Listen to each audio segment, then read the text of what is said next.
Bocor. Lah bocor ya banyak. Basah kau deh.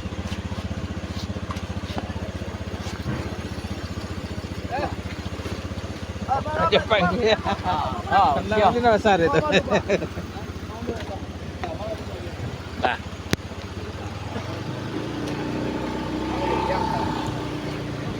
Dari Lembahanai dari Lembahanai Megamendung tadi kan? Iya.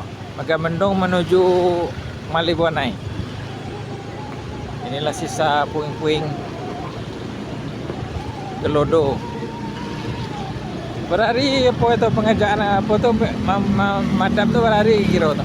3 hari ke hari Kamis lamulai tu ketik-ketik lalu Pak. Oh, rekam ya. Capek alhamdulillah lah. Sangkauan tak bisa didam. Coba kau putih total kan.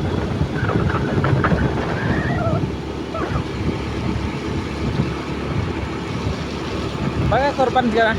Hah? Korban jiwa bagaimana? Bukan juga berapa sana lo, 7 balik orang lo Pak. 7 balik orang nak dapat ero. Ya. Hilang, ada hilang. Hilang banyak Pak. Banyak Belum tahu banyak hilang ada dong. Oh. Tadi saya korban dapat 3 dia. 3 tadi ya? Ya orang-orang yang lama meninggal. Di dalam kau ya, di dalam memang. Dia batang naik pi bawah ke lokasi yo. Oh di Bendungan pindah. Ya. Warga Siko banyak. Warga Siko yang banyak hilang. Warga Siko berapa ya Pak? Warga bagian datin banyak mana? Bagian tanah hitam itu kucing. Oh iya iya.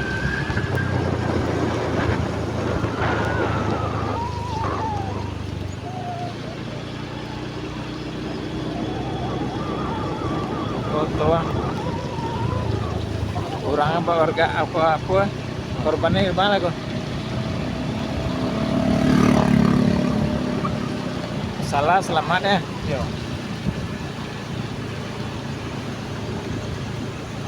Kau pengen nambah sih kau apa dalam kau dah? Mah, kok serang walet kok. Serang balik. Ya.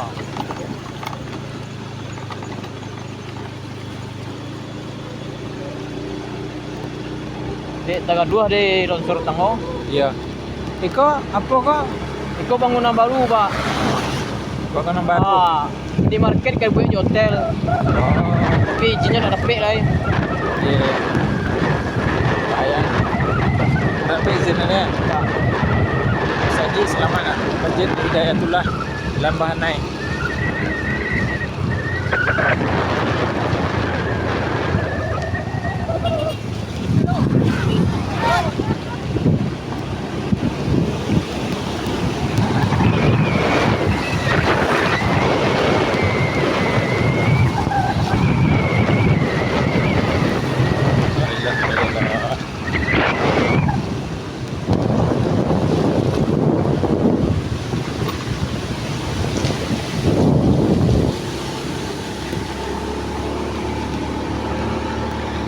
Penyebabnya Gelodo tu nak? Hah? Penyebabnya Gelodo tu kan? Ya. Gelodo Gunung Merapi tu airnya kemari. Ya.